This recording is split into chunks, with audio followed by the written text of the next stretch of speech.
Hello physics students.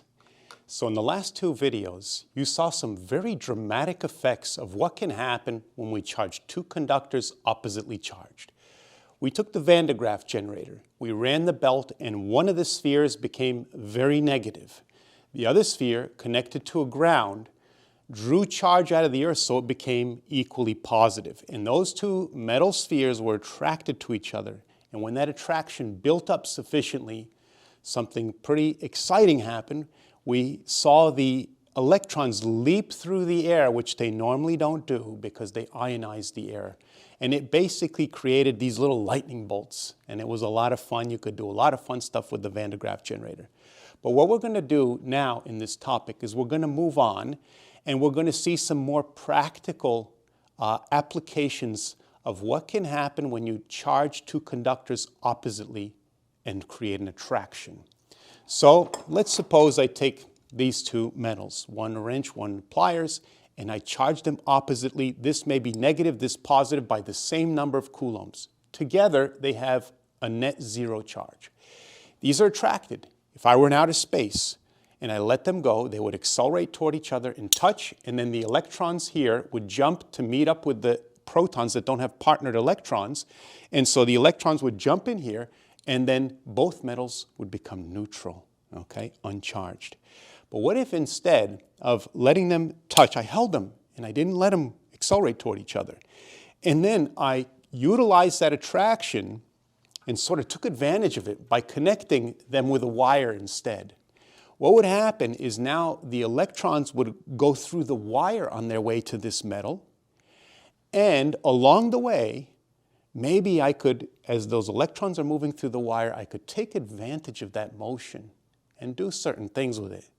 So that's what we are going to be studying. When you take two metals and you charge them oppositely, you create what's called a capacitor. And that stores charge and energy.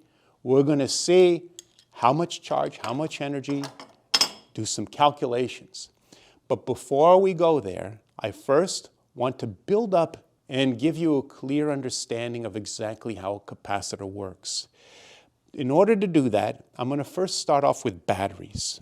What I have here is three C-cell batteries connected in what we call series, and later in the circuits topic, we're going to learn that that ups the voltage. Instead of 1.5 volts, we now have 3 times that, or 4.5 volts. But that's in the future. Don't worry about it. Basically, we have a voltage source here. A reminder of what that is. I already mentioned that in a battery, what happens is there's a chemical reaction, and that's what drives the motion of electrons. So there are two reactants, and let's suppose one of them wants to get rid of electrons, the other one wants to take them. On the negative side of the battery, the reactants are expelling the electrons. They don't want them. And then on the positive side, those reactants are pulling electrons in. So that's how I get a flow of electrons, not with Coulomb's attraction, but with chemical reactions, which basically has a Coulomb attraction component. So that's going to drive these electrons around in a circuit. But before I go on and show you the action of that, I want to remind you what voltage is. The batteries create voltage, which is work over charge, and that is not a big thing. It applies to a single electron. If one electron comes out of this battery, goes around the circuit, the voltage for that one electron is 1.5 volts. That means if you do the joules of that electron moving over the coulombs of that electron, you get 1.5. So voltage is down to a single electron, a single atom. The only thing that when you have bigger batteries is that basically means more electrons will go around at that voltage. So then this is like a pump of electrons. And what it's going to do is you will see that when I flip this switch down, it's going to turn the bulb on. Right now, the electricity can't flow because it's trying to go around from one side of the battery to the other, positive and negative terminal, but there's an air gap here, which normally doesn't conduct. Unless we saw, like the Van de Graaff, the voltage gets high enough. Well, this is too small to jump the gap. But if I flip the switch down, I create a contact, and the light turns on. And the electrons are flowing around, and as they flow, they're creating like almost like a friction in here. We're going to learn that it's a resistance that makes the metal here heat up and give us light energy. Notice though, the bulb brightness does not diminish, okay? That's a key feature of the battery because it drives it with chemical reactions. If the battery is very new, then there's a lot of reactants, but as they deplete, each atom still pulls each electron with the same strength. And so the battery does not, the bulb will not diminish over the hours it goes. It'll stay pretty much the same brightness. And then, of course, as the batteries go dead, then it dims. But it's a pretty constant voltage the whole way, constant brightness. So that's the action of the batteries, pumping the charge around, creating light energy. Now what I'm going to do is shut this off and insert a capacitor. So here is a capacitor, and you might be saying, well, it's one object. I thought you said a capacitor was two metals attracted to each other. Well, the two metals are inside here, inside this cylinder. There are two conductors. And you see there's two wires coming from each metal, and that's basically then the capacitor. I'm going to now charge that. We'll see how we can utilize that in this circuit. So I'll open the battery circuit up, and now within the loop, I'm going to put the capacitor. So see, we've still got a loop for the electrons to flow around with a capacitor in there. I'm going to flip the switch. Okay, so what you should see is that the bulb will turn on just as bright as before, and then it'll slowly dim, okay? There it is, dimming, dimming, and eventually it's so dim you can't even see it on. So what's happening here is the capacitor is somehow allowing the charge to go through it easily in the beginning. And then as it sort of charges up, it builds up charge that eventually inhibits the charge, so no more charge can go through the circuit. The batteries are still pushing the electrons, but the capacitor is now blocking because we say it is charged up. I'm going to now disconnect this capacitor from the circuit and take apart the circuit. And now this capacitor, we say, is charged up. And I'm going to explain what that means in a minute, but it's full of charge, and I'm going to remove the batteries. I'm going to take them away, and I'm going to reconnect the circuit. So now, no more batteries. All we have in the place of the battery is the capacitor, and we've got a loop here. I'm going to flip the switch down, and what we're going to see is that this is going to discharge, and initially the bulb will be as bright as when the batteries ran it. But as time goes on, the brightness diminishes. As the capacitor discharges, unlike the batteries, the voltage is not maintained. The voltage drops as it discharges, unlike with the batteries, the chemical reactions keeping the voltage constant and the brightness constant. So this is the action of a capacitor. Two metals attracted, and then we take advantage of that to momentarily store charge and momentarily store a bit of energy through that attraction. So now what we're going to do is move on, and we're going to quantify everything with some equations. But first, I want to summarize what we saw here on the board, just the concepts of charging and discharging a capacitor. So let me reconfigure the camera.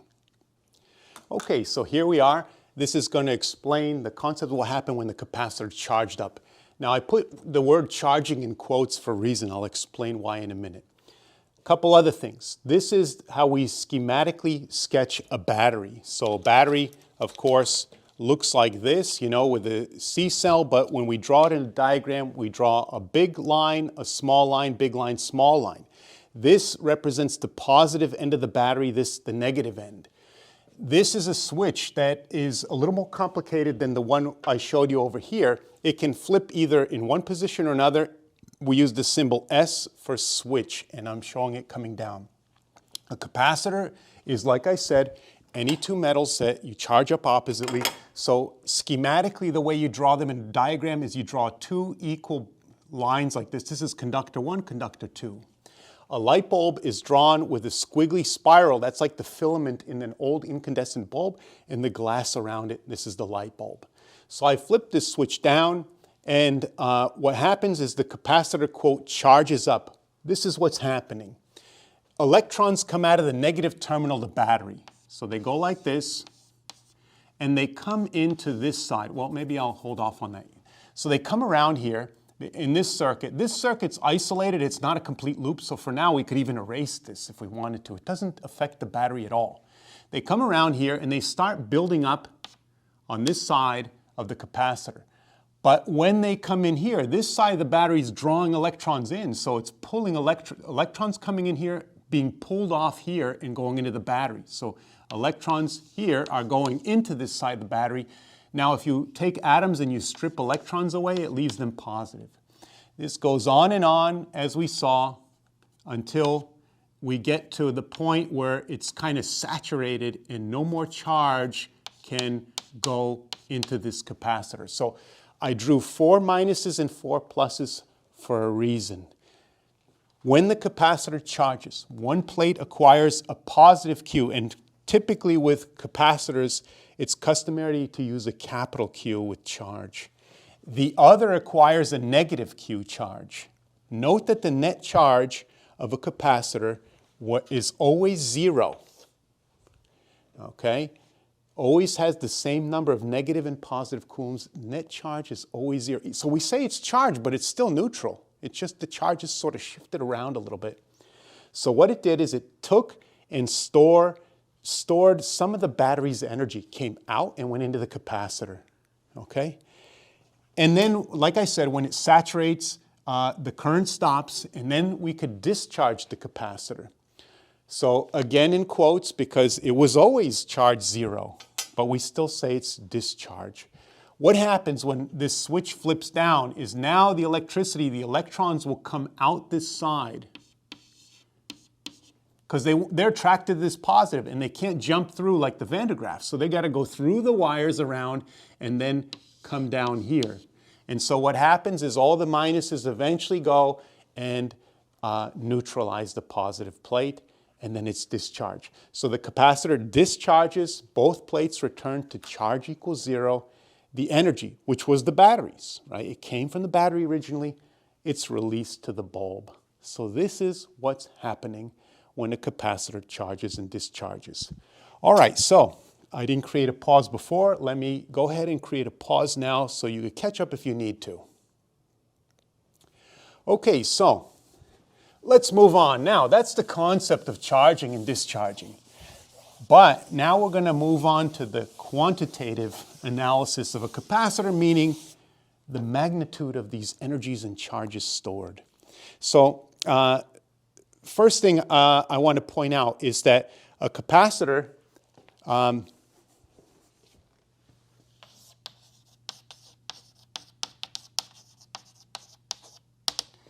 as you might imagine, different capacitors store different amounts of charge. These pliers and wrench, probably not that efficient at storing charge. This has been manufactured. You would probably guess this stores more charge than those, and you would be correct. So sometimes to understand why, it's often useful to use a water analogy. And then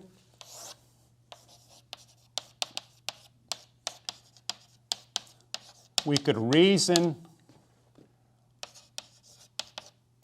then to circuitry. So imagine I have a skinny water tank like this. And it has water up here like this. And I've got a little spigot here.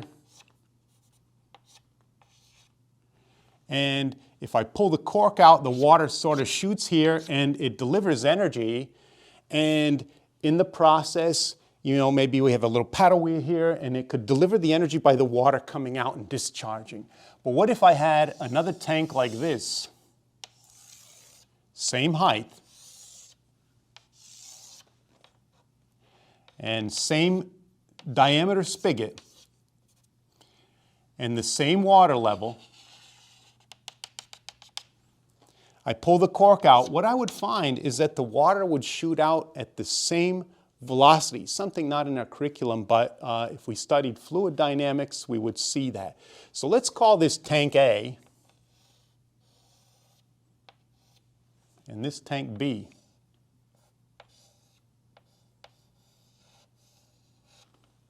Okay, so both tanks, A and B,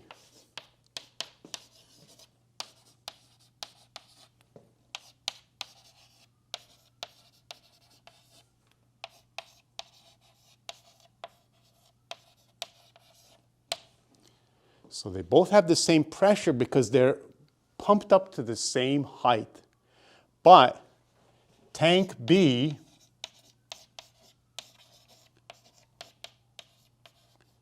it stores more water and more energy.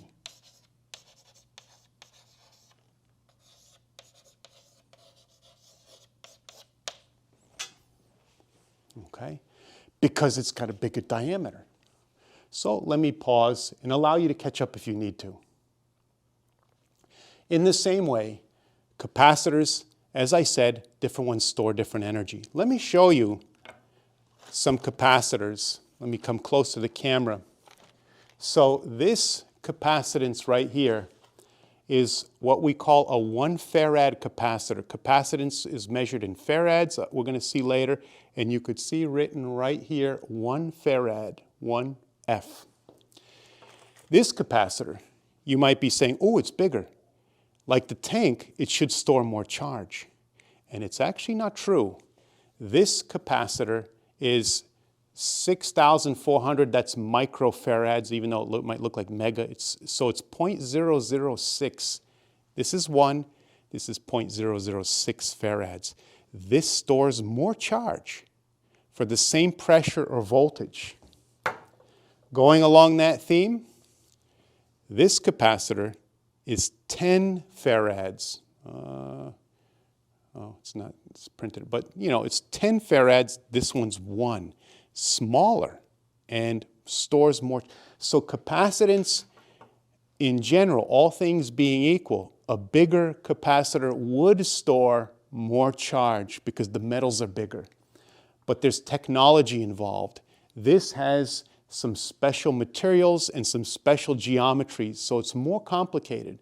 Later in this topic, we're going to see how we could calculate the capacitance of different shapes and see how the geometry affects the charge stored. But in general, size, just like with voltage, it's misleading. So the general equation that defines what capacitance is this. So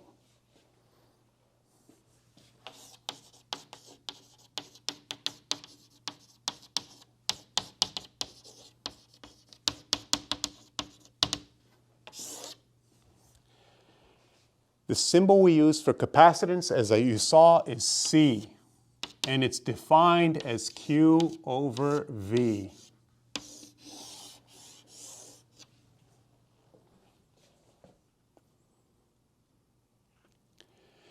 And just some points before I tell you what that means. So if you do coulombs per volt, you get a farad, spelled out like this, farad.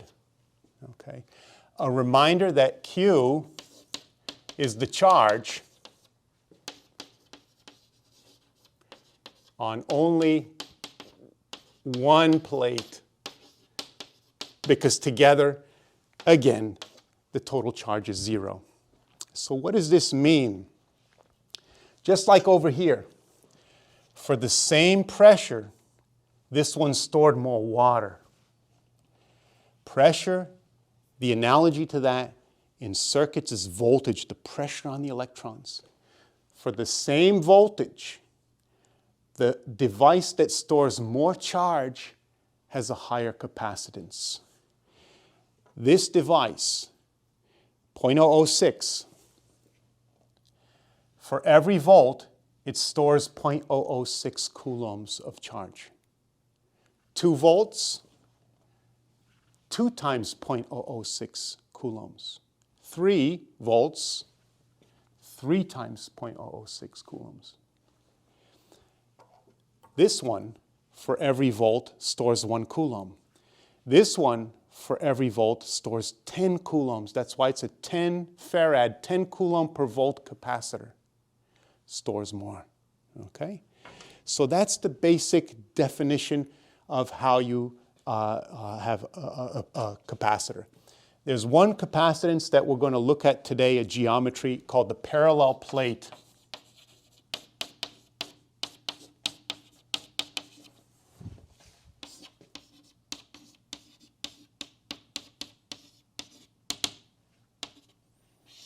I mentioned this briefly in the first unit that we did with electrostatics of point charges and charged projectiles.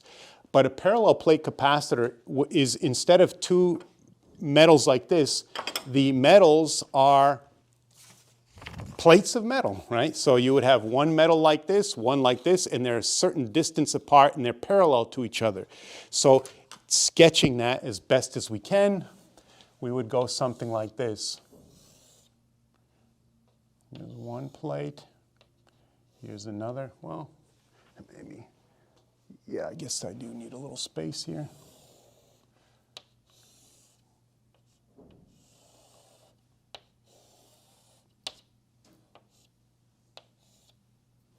There's one wire coming in on this side. Oh. And another wire coming in on this side, attaching to the back of that one. So this has certain dimensions. This plate has a certain area. And they're a certain distance d apart. Well, maybe I'll do it like this.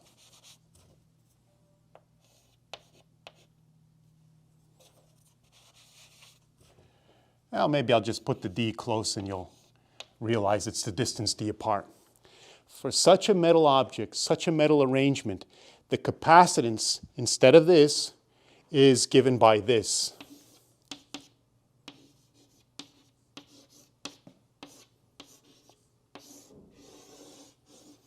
And that'll tell you the farads of a parallel plate capacitor. Okay? Now, just some points. Well, epsilon 0 is like the epsilon 0 of earlier in the year in Gauss's law. A is the area of only one of the plates, not both. And D is the distance of separation. Both those, this in meters and that in meters squared, plug them in and you get the capacitance of a parallel plate capacitor, the farads, okay?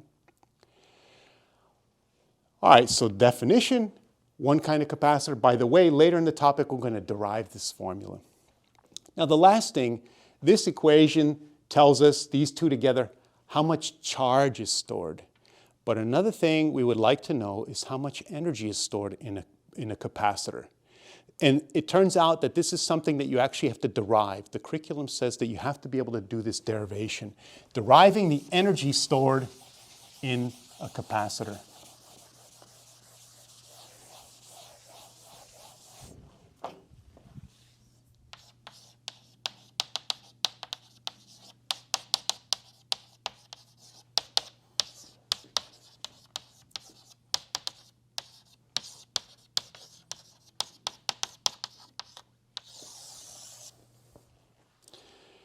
So, a reminder, C equals Q over V, and therefore the charge at any point in a capacitor is equal to CV, the capacitance times the voltage, just a little simple algebra. And this shows me that the charge, if I were to plot charge,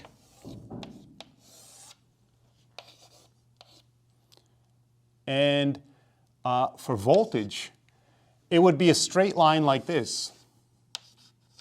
And the slope, by the way, of this line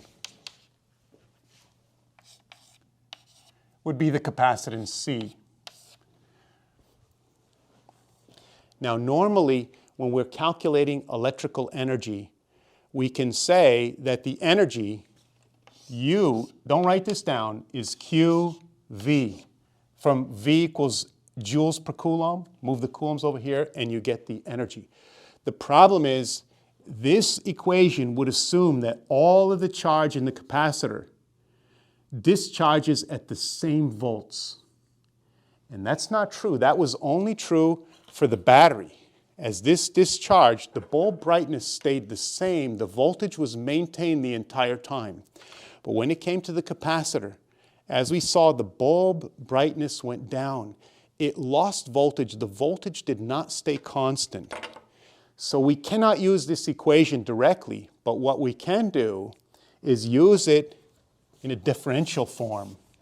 We could say if we let a tiny bit of charge, dQ, come off the capacitor during the discharge or charge process, the electrical energy, du, would equal V times that bit of charge, dQ.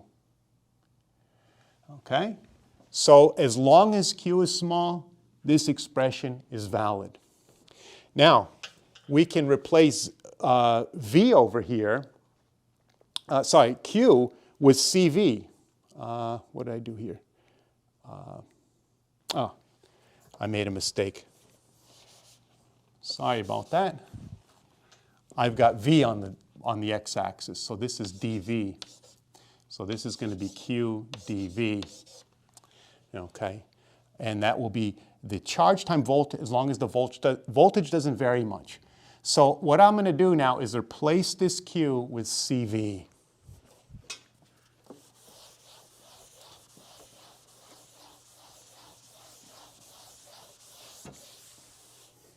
So that will be CV dV. But I don't want just the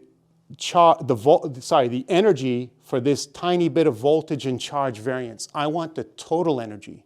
So what I've got to do is add up the Q dVs starting from zero charge to the capital Q charge of the capacitor at its fully charged state.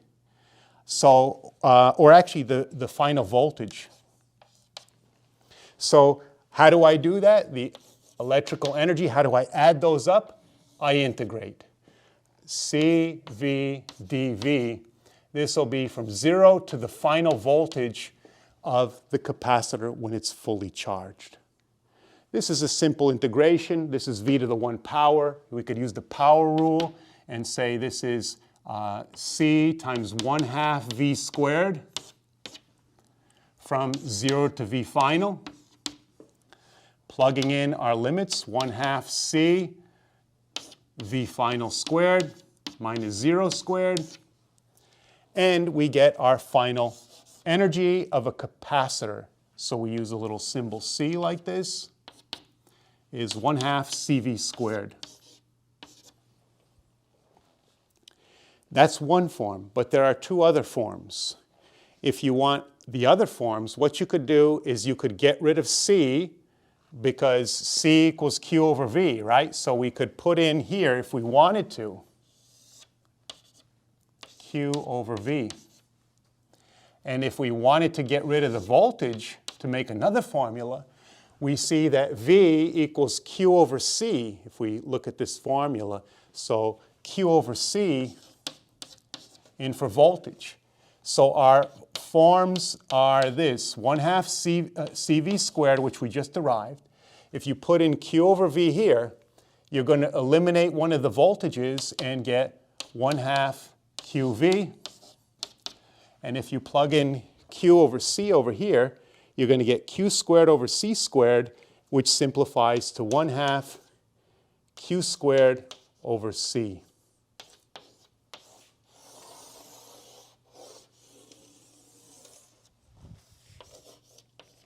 All right, so if you need a moment to catch up, I'll create a pause to allow you to do that.